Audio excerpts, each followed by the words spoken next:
Good evening, everyone. Hello and welcome to Study Alpha YouTube channel. My name is Shivendu Yashvi और आज हम lecture discuss करेंगे lecture number 5, जिसके अंदर हम पढ़ेंगे फ्लक्स के कॉन्सेप्ट्स और साथ ही साथ हम पढ़ेंगे फ्लक्स से रिलेटेड कुछ टर्म्स। एरिया वेक्टर क्या होता है, कैसे हम लोग फ्लक्स कैलकुलेट करेंगे, इलेक्ट्रिक फ्लक्स। इसके साथ साथ हम लोग एक डेरिवेशन परफॉर्म करेंगे, एग्जाम पॉइंट ऑफ व्यू से बहुत ही इंपॉर्टेंट है बच्चे। How to calculate torque when we placed a dipole in the external electric field। ठीक है, तो लास्ट लेक्चर में हमने डिस्कस किया था कि due to a dipole at the point of axial point पे इलेक्ट्रिक फील्ड कैसे कैलकुलेट करते हैं, और उसके बाद हमने डिस्कस किया था कि इक्वेटोरियल पॉइंट पर हम लोग कैसे इलेक्ट्रिक फील्ड कैलकुलेट करते हैं। यानी डाइपोल के एक्सियल पॉइंट पे, इक्वेटोरियल पॉइंट पे हमने इलेक्ट्रिक फील्ड का कैलकुलेशन कर लिया था। तो चलिए स्टार्ट करते हैं हम लोग लेक्चर नंबर 5। थोड़ी सी व्यस्तताओं के कारण बच्चे क्लासेस डिसकंटिन्यू हो जाती है बीच बीच में, हालांकि हम कोशिश कर रहे हैं बच्चों की शिकायतें दूर की जाए। जायज है आपकी शिकायतें, हमने वादा किया था स्टडी अल्फा यूट्यूब चैनल पर कि बहुत ही शानदार तरीके से क्लासेस लेकर आएंगे। हम आज भी इस बात पे डटे हुए बच्चे, जल्दी कोशिश कर रहे हैं कि हम अपनी व्यस्तताओं को थोड़ा कम कर पाएं और क्लासेस जो है रेगुलर लेकर चलें आपके लिए, ताकि आपका प्यार, आपका साथ अंत तक बना रहे और इस सहयोग से हम लोग, एक दूसरे के सहयोग से हम लोग बोर्ड में अच्छे मार्क्स ऑब्टेन कर सकते हैं। क्या कहते हैं बच्चों? तो चलिए स्टार्ट करते हैं लेक्चर नंबर हम लोग 5। सबसे पहले सर नोट्स कहां मिलेगा लेक्चर का, तो इसकी जानकारी हम आपको दे दें। नोट्स बच्चे आपको मिलेगा हमारे टेलीग्राम चैनल t.me/studyalpha पे। तो चैनल को ज्वाइन करें और शेयर करें बच्चे। यूट्यूब चैनल पे भी आप देख रहे हैं सब्सक्राइबर बहुत स्लो है, बच्चे जो हैं लगातार चीजों को शेयर नहीं कर रहे हैं। अपने दोस्तों तक पहुंचाइए, जो भी आपके दोस्त हैं, सहयोगी हैं, जो पढ़ रहे हैं उन तक पहुंचाइए, ताकि उन्हें भी फायदा हो इस बात का, उन्हें भी बहुत शानदार क्लासेस का लाभ मिल सके। तो शेयर करिए, सब्सक्राइब करिए बच्चे, ठीक है। चलिए स्टार्ट करते हैं हम लोग हैं सबसे पहले electric dipole in uniform external field. समझते हैं इससे रिलेटेड कॉन्सेप्ट्स को, ठीक है। चलिए मान लेते हैं बच्चे हम लोग इलेक्ट्रिक फील्ड कुछ इस तरीके से हमने ड्रॉ किया, uniform electric field. Uniform electric field का मतलब क्या हुआ कि ये जो फील्ड लाइंस आप बना रहे हैं, ये फील्ड लाइंस पैरेलल होनी चाहिए एक दूसरे से। कैसा होना चाहिए? पैरेलल। अगर हमने फील्ड लाइंस ऐसे बना दिया बच्चे, अगर हमने फील्ड लाइंस ऐसे बना दिया, कई बच्चे एग्जाम में आड़े टेढ़े बना के आ जाते हैं, तिरछे बना देते हैं, एलिनेशन अलाइन जो है इधर उधर कर देते हैं, इसका है ना डायग्राम। तो इस कारण से क्या होता है, उनको लगता है यूनिफॉर्म है, बट एग्जामिनर जो है नंबर काट देते हैं। तो ये बच्चा क्या है हमारा? Non uniform. कैसा है? तो कभी भी आप ऐसी गलती नहीं करेंगे। This is non uniform electric field and this is uniform electric field, ठीक है। Yes sir. चलिए तो हम छोटी से छोटी बात को भी इग्नोर नहीं करेंगे, ठीक है, बहुत अच्छे तरीके से हमें समझना है। चलिए अगर बच्चे हमारे सिलेबस में ये नहीं है, हमारे सिलेबस में ये नहीं है कि अगर हम डायपोल को नॉन यूनिफॉर्म फील्ड में प्लेस करते हैं तो क्या होगा, ठीक है। हमें क्या पढ़ना है?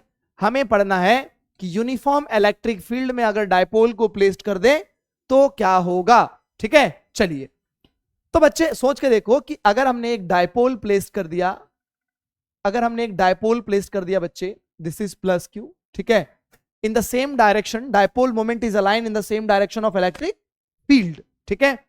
दूसरा हमने अगर एक डायपोल को प्लेस कर दिया, अगर हमने एक डायपोल को प्लेस कर दिया ऑपोजिट डायरेक्शन, यानी एंटी पैरेलल है ये। कैसा है?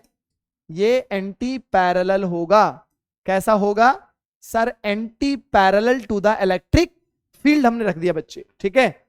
तो जब हमने एक डायपोल को in the same direction of the electric field यानी parallel to the electric field placed किया है, तो अगर हम फोर्सेस की बात करें, फोर्सेस की बात करें तो पॉजिटिव चार्ज पे फोर्स लगेगा इन दिस डायरेक्शन, ठीक है, और नेगेटिव चार्ज पे फोर्स लगेगा इन दिस डायरेक्शन, ठीक है।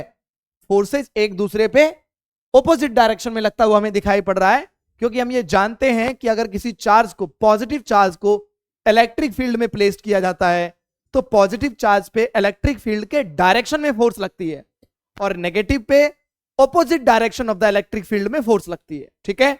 ये बात यहां से क्लियर हो गई हमें, ठीक है सर। अगर हम बात करें दूसरे केस की, दिस इज केस नंबर 1, ठीक है। अगर हम बात करें केस नंबर 2 की, जहां पर हमने डायपोल को anti parallel to the electric field रखा है, तो बच्चे इस पे फोर्स लगेगा इस डायरेक्शन में और इस पे फोर्स लगेगा इस डायरेक्शन में। ठीक है, कोई दिक्कत नहीं है ना? Yes sir. चलो अब सोच के देखो केस नंबर 3, केस नंबर 3 हम सोच के देखें।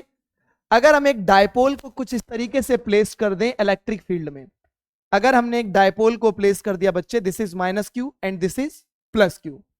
अगर एक डायपोल को इस तरीके से हम प्लेस कर दें इलेक्ट्रिक फील्ड में, तो क्या होगा सर? -q पे फोर्स तो इस डायरेक्शन में लगेगा, -q पे फोर्स इस डायरेक्शन में लगेगा, और +q की अगर हम बात करें तो +q पे फोर्स इस डायरेक्शन में लगेगा। ये बात क्लियर है सभी को? क्लियर है सभी को?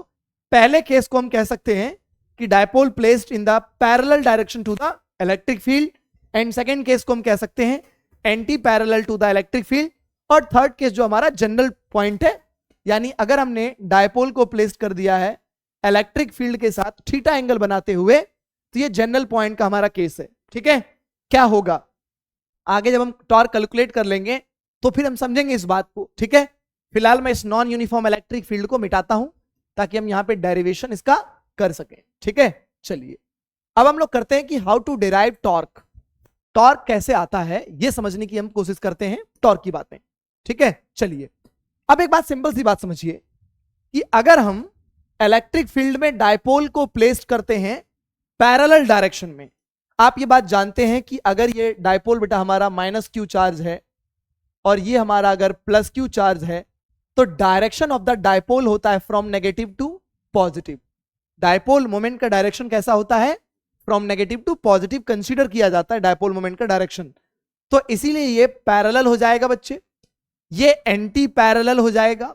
ठीक है, ये केस कैसा हो जाएगा सर? ये एंटी पैरेलल है, ये एंटी पैरेलल है। ये कैसा केस है सर? ये parallel to the electric field रखा गया है। और ये जो हमारा बच्चे है तीसरा केस, ये जनरल पॉइंट है। ठीक है, यानी जनरल पॉइंट कहने का मतलब कि हमने डायपोल को प्लेस कर दिया with electric field theta angle के साथ। ठीक है, तो कैसे कैलकुलेट करेंगे हम लोग टॉर्क? तो उससे पहले हम ये एक बात समझें कि अगर हम बात करें केस नंबर 1 एंड 2 की, तो इन दोनों केसेस में नेट फोर्स जो है एफ नेट जो है बच्चे, वो है कितना? 0। क्यों है सर एफ नेट 0? क्योंकि दोनों फोर्सेस एक दूसरे से ऑपोजिट डायरेक्शन में इक्वल मैग्नीट्यूड का लग रहा है। मैग्नीट्यूड कितना लिखेंगे बच्चे फोर्स का? तो फोर्स का मैग्नीट्यूड लिखा जाएगा बच्चे, एफ ई लिखा जाएगा Q इंटू ई। ये आपने पढ़ा था इलेक्ट्रिक फील्ड से। कितना लिखेंगे हम लोग? F E is equal to Q into E. तो इन दोनों ही केसेस में नेट फोर्स कितना लिखा जाएगा? 0 लिखा जाएगा, यानी net force on a dipole is equal to 0। ये तो बेसिक बात है, हमने पढ़ा था डायपोल के संदर्भ में भी जब हम डायपोल डिस्कस कर रहे थे। और इन दोनों केसेस में नेट टॉर्क भी क्या होगा? 0 होगा, क्योंकि ये फोर्सेज सेम प्लेन में है। ये दोनों कैसे लग रहे हैं? ये दोनों के दोनों कैसे अलाइन है? ये दोनों फोर्सेज जो है बच्चे सेम लाइन पर लग रहे हैं, इसीलिए हम लोग क्या कहेंगे कि भाई टॉर्क भी क्या होगा? 0 होगा। ठीक है, तो इस कारण से टॉर्क भी इस केस में क्या होगा? 0 होगा। बट अगर हम थर्ड केस की बात करें, अगर हम डिस्कशन करें केस नंबर 3 को, तो केस नंबर 3 के केस में क्या होगा सर? यहां पर भी एफ नेट जो है वो 0 होगा, क्योंकि यहां पर भी फोर्सेस कैसे लग रहे हैं? एक दूसरे से ऑपोजिट डायरेक्शन में। कैसे लग रहे हैं? एक दूसरे से ऑपोजिट डायरेक्शन में फोर्सेस लग रहे हैं। बट अगर हम बात करें यहां पर बच्चे टॉर्क की, तो टॉर्क इस पे होगा, टॉर्क जो है वो नॉन जीरो होगा। अगर हम टॉर्क की बात करें तो टॉर्क जो है वो नॉन जीरो होगा। नेट टॉर्क क्या होगा? नॉन जीरो होगा। सर क्यों नॉन जीरो होगा? क्योंकि इन दोनों केसेस में बच्चे फोर्स का डायरेक्शन क्या है? सेम लाइन पे, लाइन ऑफ एक्शन जो इनका सेम है। बट यहां पर अगर हम बात करें फोर्स की, तो उसका लाइन ऑफ एक्शन क्या है? वो सेम नहीं है। ठीक है, अलोंग द लाइन फोर्सेस नहीं है। तो कैसे कैलकुलेट करेंगे? इसी के लिए हम लोग टॉर्क निकालते हैं कि अगर नॉन जीरो है तो कितना होगा। ये हम मैग्नीट्यूड की बात करते हैं। ठीक है, तो अब समझिए इस बात को, अब समझिए इस बात को कि कैसे कैलकुलेट किया जाएगा। ठीक है, कैसे कैलकुलेट किया जाएगा, ध्यान दीजिए। अगर बच्चे हमने कंसीडर किया कि ये एक इलेक्ट्रिक फील्ड है, यूनिफॉर्म इलेक्ट्रिक फील्ड है। ठीक है, इस यूनिफॉर्म इलेक्ट्रिक फील्ड में हमने एक डायपोल प्लेस्ड कर दिया है, हमने एक डायपोल प्लेस्ड किया है, ठीक है। This is minus Q and this is plus Q, ठीक है। तो अगर एक यूनिफॉर्म इलेक्ट्रिक फील्ड में हमने यूनिफॉर्म इलेक्ट्रिक फील्ड में डायपोल रख दिया बच्चे, तो इस पे फोर्स लगेगा इस डायरेक्शन में F माइनस क्यू, इस पे फोर्स लगेगा इस डायरेक्शन में F प्लस क्यू। अगर हम ये कहें कि ये डायपोल इलेक्ट्रिक फील्ड के साथ एंगल बनाता है बच्चे थीटा, ठीक है, तो ये कपल ऑफ फोर्सेस लग रहा है। यहां पे क्या लग रहा है भाई सर? कपल ऑफ फोर्सेस लग रहे हैं इन पे, कपल ऑफ फोर्सेस लग रहे हैं इन पे। तो इस कपल ऑफ फोर्सेस के कारण ही क्या होगा, इस पे टॉर्क एग्जिस्ट करेगा। क्या करेगा? सोच के देखो कि अगर ये पेन है, इसको अगर हम दोनों को इस तरह से खींचें तो क्या इस पे टॉर्क लगेगा? नहीं लगेगा सर।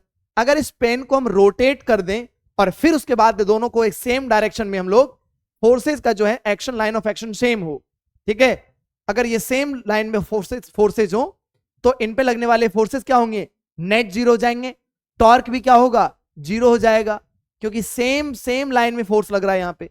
लेकिन अगर ये इलेक्ट्रिक फील्ड के साथ ऐसे लगे हुए हो और एक पे फोर्स इधर की तरफ, दूसरे पे फोर्स इधर की तरफ, तो ये क्या करेगा? रोटेट कर जाएगा, और रोटेशन के कारण ही, कपल ऑफ फोर्सेस के कारण इस पे टॉर्क एग्जिस्ट करेगा, ठीक है। तो अब अगर हम यहां से बात करें टॉर्क की, तो कैसे कैलकुलेट करेंगे? तो अब इस फोर्सेस का लाइन ऑफ एक्शन को आगे एक्सटेंड करते हैं। इसके परपेंडिकुलर डिस्टेंस को अगर हम मान ले x, अगर इसके परपेंडिकुलर डिस्टेंस को हम मान ले x, अगर मान ले बच्चे हम यहां से, तो कैसे कैलकुलेट कर सकते हैं? ये देखिए कैसे कैलकुलेट कर सकते हैं। सिंपल सी बात है कि सर टॉर्क लिखा जाता है, अगर हम टॉर्क लिखेंगे बच्चे, टॉर्क को अगर हम लिखेंगे TORQUE, टॉर्क अगर लिखेंगे तो टॉर्क क्या लिखेंगे sir? Force between the charges, और क्या लिखेंगे हम बच्चे? सर फोर्स के साथ साथ हम लोग मल्टीप्लाई करेंगे, क्रॉस नहीं है, ये ध्यान रहे, अक्सर कंफ्यूजिंग हो जाता है ये, है ना। मैं इसे ऐसे लिखता हूं, मैग्नीट्यूड की ही बात कर लें पहले हम, बाद में इसके लाएंगे। तो टॉर्क कितना लिखेंगे? Force into perpendicular distance. क्या लिखेंगे?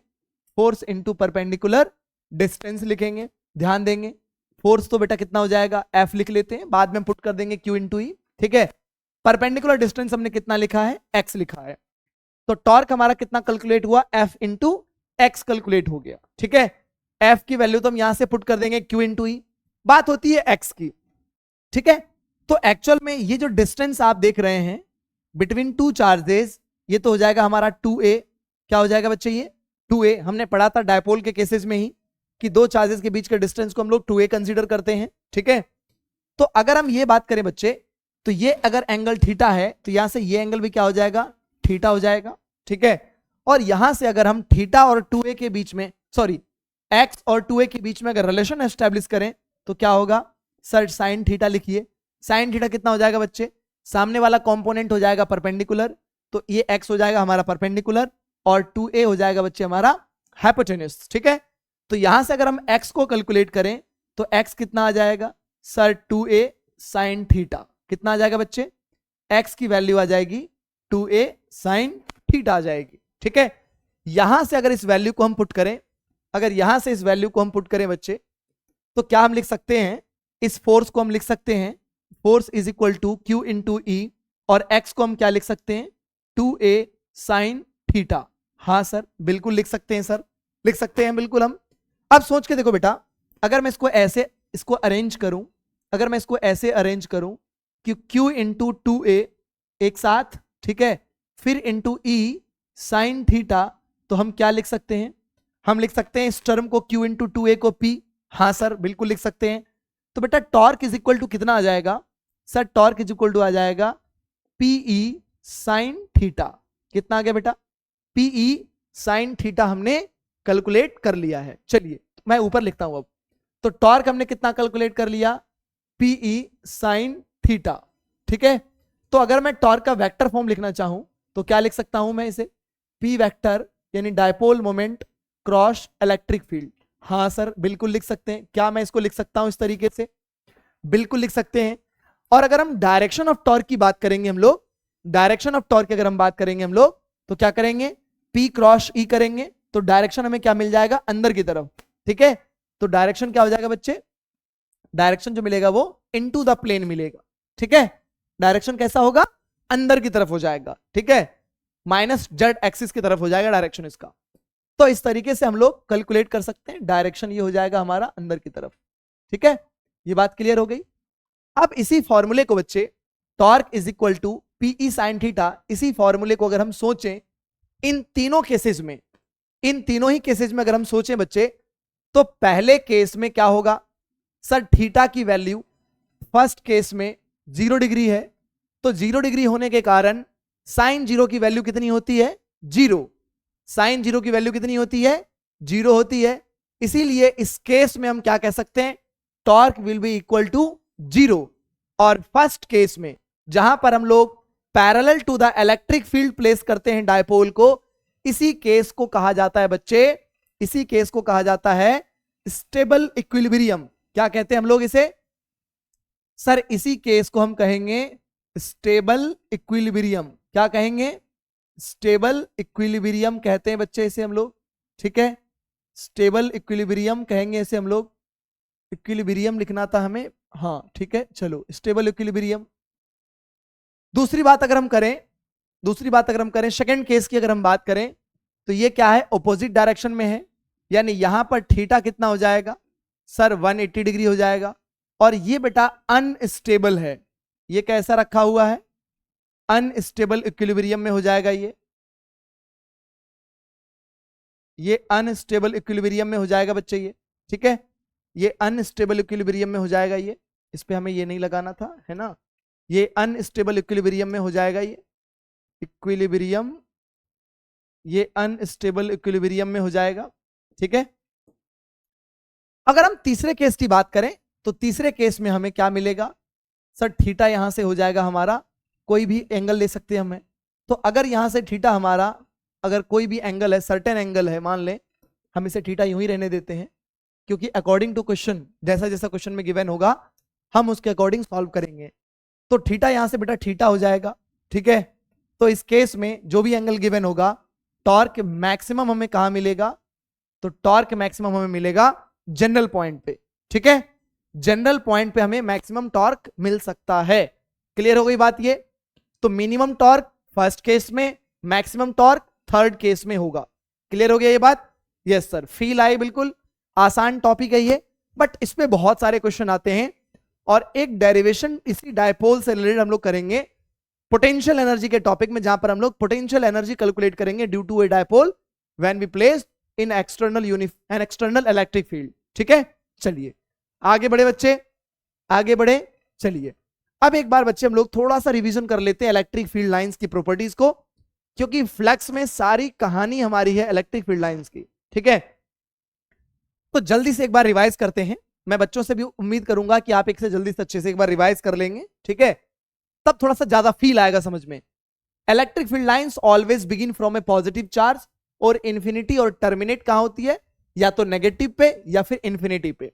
दूसरी प्रॉपर्टी में क्या पढ़ा था, tangent at any point on the electric field line give the direction of electric field and electric force both at that point, और इसे हम लोग क्या कहते हैं, इलेक्ट्रिक लाइन ऑफ फोर्सेस कहते हैं। ठीक है, तीसरी बात हमने क्या पढ़ा था, electric field lines always represent net electric field. ये क्या बताता है, फील्ड लाइंस हमेशा ये वो डायरेक्शन बताएगा जो नेट इलेक्ट्रिक फील्ड का होगा। नेक्स्ट हमने क्या पढ़ा कि two electric field lines never intersect, अगर ये इंटरसेक्ट करती है तो दो डायरेक्शन हमें मिलेगा किसी एक पॉइंट पे इलेक्ट्रिक फील्ड के, अगर टेंजेंट ड्रॉ करते हैं हम लोग। Next, electric field line high density वहां होगी जहां पर इंटेंसिटी ऑफ इलेक्ट्रिक फील्ड जो है ज्यादा होगी। ठीक है, और नेक्स्ट हमने पढ़ा कि electric field lines never exist in close loop because ये कंजर्वेटिव फोर्स फील्ड है। कैसी फोर्स फील्ड होती है, conservative force field, and therefore work done in close loop should be zero and which is not possible number of electric field lines coming out and going in x magnitude of charges। ये सारी बातें हमने electric field related पढ़ा था, electric field line से related हमने ये सारी बातें पढ़ा था। अब आगे हम डिस्कस करते हैं, सीधे चलते हम लोग हैं फ्लक्स की तरफ। ठीक है, फ्लक्स से पहले हमें एक बहुत इंपॉर्टेंट टॉपिक पढ़ना पड़ेगा, एरिया वेक्टर।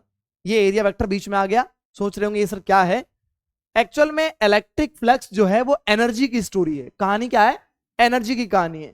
जितनी इलेक्ट्रिक फील्ड लाइंस होगी उतनी एनर्जी क्रॉस हो रही होगी। तो हम बात करते हैं स्पेशली किसी एरिया से क्रॉस होने वाली एनर्जी की। तो इसीलिए फ्लक्स को समझने से पहले जरूरी है एरिया के कॉन्सेप्ट को समझ लें। एरिया वेक्टर है या स्केलर, ये भी अभी हम समझेंगे। क्यों एरिया इंपॉर्टेंट है ये भी अभी हमें समझ में आएगा। चलिए स्टार्ट करते हैं। सबसे पहले तो एरिया एक वेक्टर क्वांटिटी है। कैसी क्वांटिटी है? एरिया एक वेक्टर क्वांटिटी है, याद रखिए इस बात को। डायरेक्शन ऑफ एरिया वेक्टर हमेशा क्या होता है? Normal to the surface, perpendicular to the surface या नॉर्मल टू द सरफेस आप कह सकते हैं। तो always direction of area vector is considered perpendicular to the surface या नॉर्मल टू द सरफेस। अगर ये मान ले कि हम प्लेन ऐसे है, हमारे पास एक सरफेस ऐसा है, तो सरफेस से हमेशा नॉर्मल बनाते हुए एरिया वेक्टर का डायरेक्शन कंसीडर किया जाएगा। ठीक है। अगर हम मान ले कि क्या सर ऊपर की तरफ, आप चाहें तो नीचे भी कंसीडर कर सकते हैं, but the direction of area vector is fixed for whole problem. अगर आपने ऊपर माना है पॉजिटिव तो ऊपर ही लेकर चलेंगे और नीचे को आप नेगेटिव मानेंगे। अगर आपने नीचे पॉजिटिव माना है तो नीचे को पॉजिटिव और ऊपर की तरफ नेगेटिव मानेंगे। यानी डायरेक्शन ऑफ एरिया वेक्टर आप फिक्स्ड कर देंगे फॉर होल प्रॉब्लम। ऐसा नहीं कि बार बार आप कभी ऊपर कभी नीचे पॉजिटिव नेगेटिव आप चेंज करते रहें। ठीक है। सेकंड थिंग, वेक्टर क्वांटिटी तो एरिया वेक्टर, भाई ऐसा यूनिट क्या हो जाएगा इसका? सेम एज मीटर स्क्वायर ही होता है। Next, consider one area vector direction as positive and the opposite one as negative. जो बात अभी मैं आपको समझा रहा था कि आपको direction of area vector fix कर देना फॉर होल प्रॉब्लम।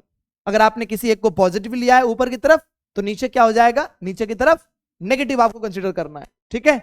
चलिए आगे बढ़ते हैं। इसके बाद हम लोग एरिया वेक्टर दो तरह के सरफेसेस के लिए हमें पढ़ना है, 2 डायमेंशनल और 3 डायमेंशनल के लिए। सबसे पहले हम बात करें फॉर अ डिस्क। अगर हमारे पास बच्चे एक डिस्क हो या कोई एक फ्लैट रेक्टेंगुलर सरफेस हो, स्क्वायर हो, या फिर कोई रैंडम सा हमारे पास जो है एक सरफेस हो, इन केसेस में कैसे हम कंसीडर करेंगे? तो याद रखिए same as only one direction of area vector of an open surface considered for a particular problem. यानी याद रखना आपको है कि for a 2 dimensional surface area vector is normal to the surface. ठीक है। और कोई एक डायरेक्शन आपको फिक्स कर लेना है। तो area vector for a open surface या 2 डायमेंशनल सरफेस, जैसे कि आप देख सकते हैं डिस्क हो या रिंग हो, हमारे पास इस रेक्टेंगुलर हो या स्क्वायर शेप, सॉरी रेक्टेंगल हो, या फिर कोई भी हमारे पास एक पर्टिकुलर शेप में हो, तो अगर ये 2 डायमेंशनल सरफेस है तो इसके लिए हमें एरिया वेक्टर हमेशा normal to the surface consider करना है। चलिए आगे बढ़ते हैं। नेक्स्ट हम बात करेंगे क्लोज सरफेस, जिसे हम 3 डायमेंशनल सरफेस कहेंगे। 3 डायमेंशनल सरफेस के लिए एरिया वेक्टर जो है बच्चे, वो कंसीडर किया जाता है आउटवर्ड नॉर्मल। कैसे कंसीडर करेंगे? आउटवर्ड नॉर्मल कंसीडर करेंगे। यानी आप कह सकते हैं कि इन क्लोज सरफेस, ऐसे हम इसे लिख सकते हैं बच्चे, ऐसे से हम लिख सकते हैं कि इन closed surface, in close surface direction of area vector, direction of area vector is outward normal और नॉर्मल टू द सरफेस। क्या कह सकते हैं आप इसे? या तो ये रेडियली आउटवर्ड होगा, या फिर नॉर्मल टू द सरफेस होगा। ठीक है। जैसे अगर हम बात करें क्यूब की, अगर हम बात करें तो क्यूब से अगर आप देखेंगे इसके सरफेस से, तो नॉर्मल टू द सरफेस हमें यहां पे एरिया वेक्टर देखने को मिलेगा। ठीक है। अगर हम एक बात करें स्फेयर का, तो स्फेयर के भी क्या होगा? ये रेडियली आउटवर्ड होगा। ठीक है।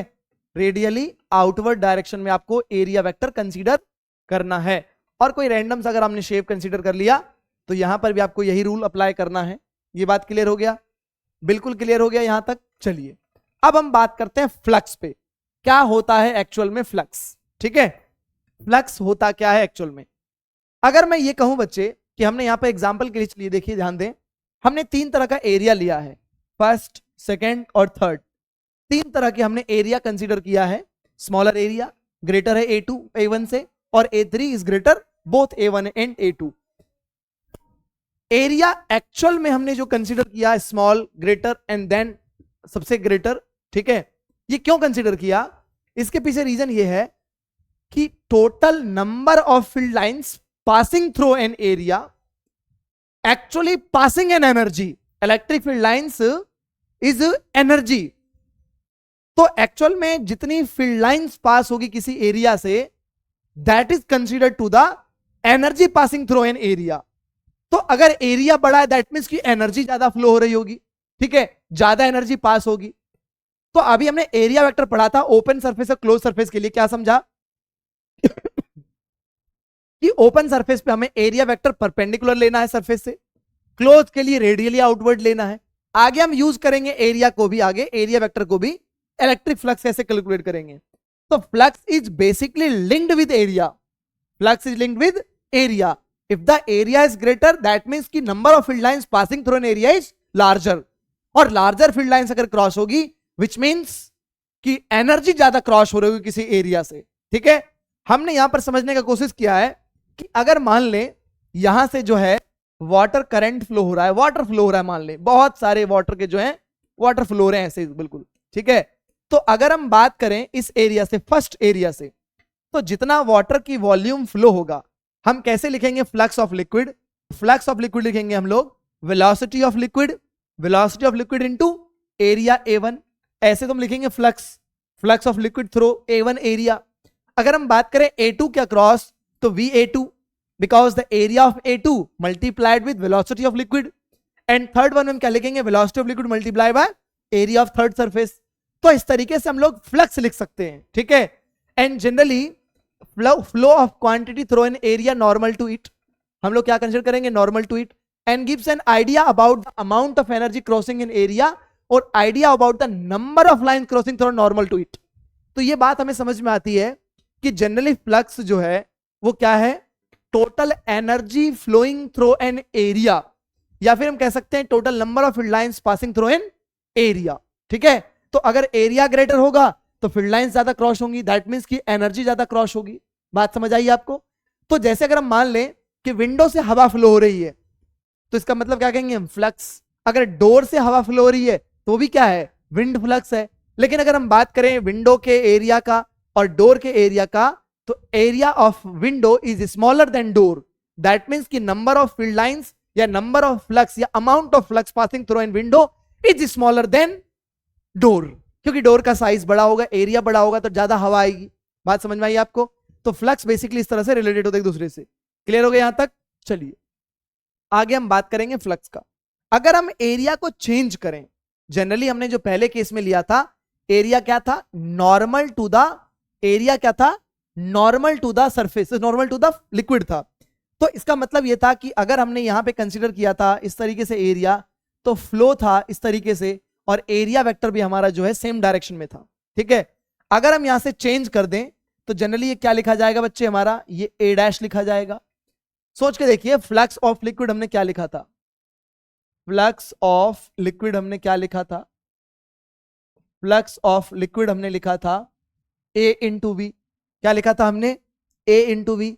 यहां पर क्या हो जाएगा, जनरली सोचिए कि ये ए था, हमने क्या किया, ऐसे एरिया था, हमने अब एरिया को ऐसे चेंज कर दिया, यानी इसका कौन सा कंपोनेंट हमें लेना है, A dash, that means A cos theta.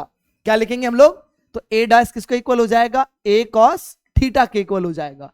यानी अब जो फ्लक्स लिखा जाएगा बच्चे, अब जो फ्लक्स लिखा जाएगा वो क्या लिखेंगे हम, ए डैश इंटू वी, यानी हम लिख सकते हैं वी ए कॉस थीटा। क्या लिख सकते हैं, वी ए कॉस थीटा। इसका मतलब ये हो जाएगा कि flux in vector form V vector dot A vector. क्या कह सकते हैं आप, है V vector dot A vector. इस तरीके से हम लोग फ्लक्स को डिफाइन कर सकते हैं। अगर एरिया चेंज होती है, यानी angle between area and velocity अगर चेंज होती है तो फ्लक्स में चेंज होगा। बात समझ आई। दैट मींस कि अगर इलेक्ट्रिक फ्लक्स है तो angle between area and electric field change होता है, दैट मींस कि इलेक्ट्रिक फील्ड इलेक्ट्रिक फ्लक्स में चेंज आएगा। बात समझ आई। चलिए हम आगे इसके बाद बात करते हैं, इलेक्ट्रिक फ्लक्स की बात करेंगे। अब सोच के देखिए, इलेक्ट्रिक फ्लक्स हमने जनरली क्या डिफाइन कर लिया था, इलेक्ट्रिक फ्लक्स को जो हम लोग है जनरली डिफाइन कर चुके थे कि फ्लक्स जो है लिखा क्या जाएगा, फ्लक्स हमने डिफाइन कर लिया था वेलोसिटी, दैट मींस कि वहां पे हमने वाटर फ्लो कराया था, तो वेलोसिटी डॉट एरिया वेक्टर, ये हमने डिफाइन किया था फ्लक्स फॉर फ्लूइड के लिए, ठीक है। अगर इलेक्ट्रिक फील्ड लाइंस है तो इसे हम चेंज कर सकते हैं। इलेक्ट्रिक फ्लक्स के केस में हम ELECTRIC होना था, ये L लिख गया, चलिए मिटाते हैं इसे हम लोग, है ना, मिटा लेते हैं इसे हम लोग। तो अगर मैं इसको इलेक्ट्रिक फ्लक्स लिखूं, अगर मैं क्या लिखूं, इलेक्ट्रिक फ्लक्स लिखूं, तो इलेक्ट्रिक फ्लक्स के लिए क्या आ जाएगा बच्चे, इसको हम चेंज कर देंगे E और डॉट A हो जाएगा, यानी इसको आप कह सकते हैं EA cos theta, and cos theta is the angle between electric field and area vector. cos theta is the angle between electric field and area vector. तो अगर हम पहले केस को डिस्कस करें, पहले केस में क्या है, पहले केस में क्या है कि हमारा जो सरफेस है वो ऐसे रखा हुआ है और इलेक्ट्रिक फील्ड लाइंस इस तरीके से क्रॉस कर रही हैं, ठीक है। तो अगर हम एंगल बात करें, अगर हम एंगल की बात करें, तो इलेक्ट्रिक फील्ड लाइंस बच्चे अगर एक्स एक्सिस में है और प्लेन हमारा ऐसे रखा हुआ है, यानी सोच के देखिए कि यहां से ऐसे इलेक्ट्रिक फील्ड लाइंस है और ऐसे हमने एक सरफेस रख दिया है, तो इलेक्ट्रिक फील्ड, सॉरी कहते हैं इलेक्ट्रिक फील्ड ऐसे, डायरेक्शन ऑफ एरिया वेक्टर ऐसे हो जाएगा हमारा, क्योंकि नॉर्मल टू द सरफेस होगा। तो बिटवीन कितना हो जाएगा एंगल इलेक्ट्रिक फील्ड और एरिया वेक्टर, सर 90 डिग्री हो जाएगा। थीटा कितना लिखेंगे बच्चे, 90 डिग्री। तो यानी अगर हम यहां फ्लक्स की बात करें, अगर हम यहां पे इलेक्ट्रिक फ्लक्स की बात करें, तो इलेक्ट्रिक फ्लक्स यहां पर कितना हो जाएगा बच्चे, यहां पर इलेक्ट्रिक फ्लक्स हो जाएगा EA cos 90 डिग्री, और cos 90 कितना होता है 0। दैट मीन्स कि अगर आपने सेम डायरेक्शन में प्लेन को भी आपने रख दिया इलेक्ट्रिक फील्ड के डायरेक्शन में ही, तो फ्लक्स कितना आएगा 0 आएगा। दूसरे केस में देखिए, दूसरे केस में हमने कुछ इस तरह से रखा है, यानी ऐसे हमने रखा है अब, और फील्ड लाइंस ऐसे है, फील्ड लाइंस ऐसे है। इसका मतलब ये हुआ कि आप एरिया वेक्टर को भी उसी डायरेक्शन में कंसीडर करेंगे जिस डायरेक्शन में इलेक्ट्रिक फील्ड है, तो एंगल कितना हो जाएगा 0 डिग्री हो जाएगा। तो इस केस में अगर हम लिखेंगे बेटा, अगर इस केस में हम लोग लिखेंगे इलेक्ट्रिक फ्लक्स, अगर हम इस केस में इलेक्ट्रिक फ्लक्स लिखेंगे तो इलेक्ट्रिक फ्लक्स होगा EA cos 0 डिग्री, और ये कितना हो जाएगा cos 0 1 हो जाएगा। दैट मीन्स कि मैक्सिमम फ्लक्स ऑब्टेन्ड होगा, हमें मैक्सिमम फ्लक्स ऑब्टेन्ड होगा। यानी अगर सरफेस नॉर्मल है, अगर सरफेस कैसा रखा हुआ है normal to the electric field, तो इस केस में आप क्या कहेंगे, मैक्सिमम फ्लक्स ऑब्टेन्ड होगा, क्योंकि इलेक्ट्रिक फील्ड और एरिया वेक्टर का डायरेक्शन सेम होगा। ये बात क्लियर हो गई बच्चे, यहां तक ये बात क्लियर हो गई, ठीक है। तो it is the measure of the net electric field lines of force crossing a surface normal to it. Electric flux को हम ऐसे डिफाइन कर सकते हैं। चलिए आगे बढ़ते हैं। एक्चुअल में इलेक्ट्रिक फ्लक्स को डिफाइन कैसे किया जाता है, तो अगर हमने सरफेस को बेटा, अगर हमने सरफेस को ऐसे टिल्ट किया है, तो this is a vector and between the angle theta और इलेक्ट्रिक फील्ड ऐसे है, तो हम इसे डिफाइन करेंगे। फ्लक्स को डिनोट करते हम लोग हैं फाई से, और फ्लक्स को हम डिफाइन करेंगे E डॉट A। इसका मतलब यह है कि फ्लक्स को हम लिख सकते हैं EA cos theta, EA cos theta लिख सकते हैं, और इलेक्ट्रिक फील्ड का यूनिट हो जाएगा न्यूटन पर कूलम, और एरिया लिखा जाएगा बेटा मीटर स्क्वायर, तो इसका SI यूनिट क्या हो जाएगा न्यूटन पर कूलम मीटर स्क्वायर। क्लियर हो गया यहां तक, ये क्लियर हो गया बेटा बिल्कुल। चलो आगे बढ़ते हैं। इसके बाद हम लोग, अगर हमारे पास सरफेस फ्लैट ना होकर कर्व्ड हो, कैसा सरफेस हो बेटा, अगर कर्व्ड फ्लैट सरफेस हो, ठीक है, तो कर्व्ड फ्लैट सरफेस के केस में जैसे जैसे आप अगर सरफेस को कर्व करेंगे, एरिया वेक्टर क्या होगा चेंज होगा विद इलेक्ट्रिक फील्ड, और इस कंडीशन में आपको फ्लक्स निकालना पड़ेगा इंटीग्रेट करके। कैसे निकालेंगे, इंटीग्रेशन हम लोग करेंगे कि कितना चेंज आया है एरिया वेक्टर में। तो इसके कारण से हम लोग एंगल बिटवीन एरिया वेक्टर और इलेक्ट्रिक फील्ड अगर चेंज होती है तो इंटीग्रेशन करके फ्लक्स को कैलकुलेट किया जाएगा। नेक्स्ट लेक्चर में हम लोग इस पे क्वेश्चन प्रैक्टिस करेंगे और गॉस लॉ डिस्कस करेंगे और गॉस लॉ के एप्लीकेशन को करेंगे। दैट मीन्स कि last lecture is the last session of the last lecture, जो हमारा होगा वो लास्ट सेशन होगा इस चैप्टर का। इसके बाद हम लोग जो है चैप्टर 2 की तरफ स्विच करेंगे। तो बने रहिए बच्चे ऐसे बिल्कुल, और सब चैनल को सब्सक्राइब करें, शेयर करें। अगर मजा आ रहा है पढ़ने में तो जरूर अपने दोस्तों को, अपने भाइयों को, अपने जानने वाले बच्चों तक पहुंचाएं, शेयर करें, और प्यार आपका ऐसे मिलता रहे। हम लोग बिल्कुल कोशिश करेंगे कि क्लासेज जो है डिसकंटिन्यूटी खत्म हो जाए, अच्छे से बच्चों को पढ़ाई हो सके। तो मिलते हैं हम लोग बच्चे नेक्स्ट लेक्चर में, जहां डिस्कस करेंगे हम लोग गॉस लॉ और एप्लीकेशन ऑफ गॉस लॉ। तो तब तक के लिए बच्चे bye bye, take care, thank you.